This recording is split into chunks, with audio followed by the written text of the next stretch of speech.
జిల్లా అలాగే మన పార్వతీపురం మన్యం ప్రాంతం వీటి గురించి మాట్లాడుతూ ఇక్కడ గిరిజన కుటుంబాలకు కానీ గిరిజన సోదరులకు కానీ కుటుంబాలకు చాలా ఇబ్బందులు ఉన్నాయి, రోడ్లు కావాలి.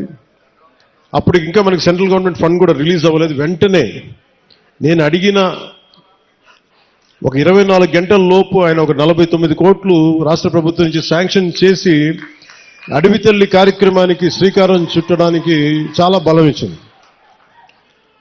సో మనస్ఫూర్తిగా గౌరవ ముఖ్యమంత్రి శ్రీ నారా చంద్రబాబు నాయుడు గారికి నా హృదయపూర్వక ధన్యవాదాలు తెలుపుకున్నాను. ఈ అడవి తల్లి బాట అంటే నేను దారిలో వస్తూ ఉంటే ఒక్కొక్క ఊర్లు ఎలా ఉన్నాయని చూసుకుంటూ ఉంటే మన విశాఖపట్నం ఎయిర్పోర్ట్లోంచి దిగి మన అరకుకు వస్తూ ఉంటే చుట్టూతా కొండలు, లోయ ప్రాంతం, జీడి తోటలు, టేకు వృక్షాలకి అల్లుకున్న తీగలు,